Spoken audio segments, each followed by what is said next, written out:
Salins. She's a respected freelance traveler, writer and blogger on all things food, wine and traveler. Her blog is called foodwinetravel.com.au. And she also regularly contributes to Capital and PS News. Her words have also been published in many other publications, including the Sun Herald, Australian Traveller, Get Up and Go, and others.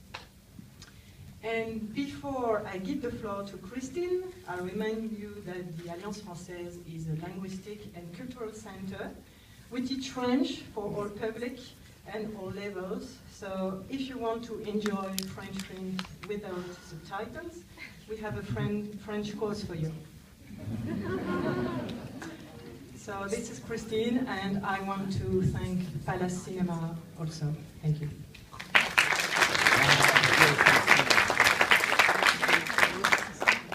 Thank you, Isabel, for such a lovely rap. Who loves travelling by train? Yep, it's great, isn't it? I had no choice but to love trains. My father was a great train buff. He always had model railways at every home that we ever lived in.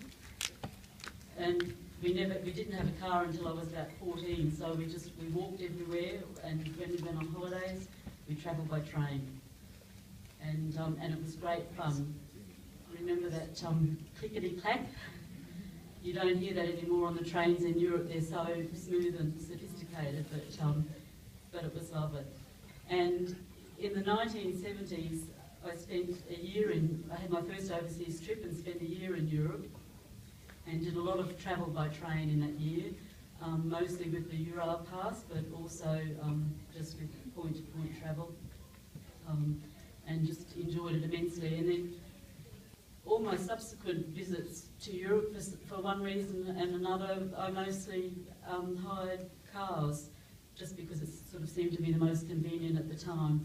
And then last year, I had a couple of trips back to Europe, and in January last year, spent about 2 weeks travelling around Spain and Portugal by train, and really rediscovered the joys of train travel. It's just such a wonderful way of travelling, very convenient. There's none of that hassle of having to make your way out to airports. You just deposit it in the centre of the city, right near the hotels.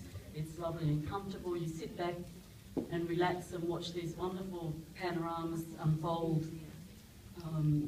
Yeah, and it's just such a wonderful way of travelling. In May last year, when I returned to Europe, I was doing a cruise from Paris to Normandy, and after the cruise I had to go to Rotterdam to go to a blogging conference, and I did that on one of the high-speed Thalys trains, which took just a couple of hours, and I made the mistake of booking it just the night before I went, and what I should have done was booked it through an organisation like Rail Europe, which would have been a far more economical way of doing it. For those who don't know Rail Europe, it's the world's biggest distributor of tickets and passes, like the Ural Pass, and they also have a pass called the Ural Select Pass, which, as of April the 1st, France is going to be one of the options on the Ural Select Pass. This is a pass that covers 4 neighbouring countries. And as France is one of the most popular destinations for travelling in Europe, the Select Pass is just going to be a very convenient and flexible way of travelling for people going to France. Another thing happening this year is that children between the ages of 4 and 11 can travel for free with the Ural Pass and the Ural Select Pass.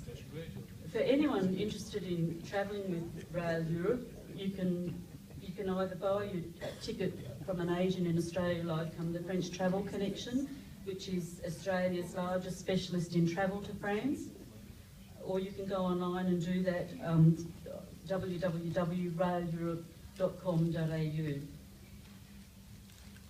Thanks to the Alliance Française and the French Film Festival, we're going to be seeing a film today that's all about travelling around France by bike, seeing the wonderful countryside. But really, if you want to see it in a lot more comfort, travel by train. Thank you.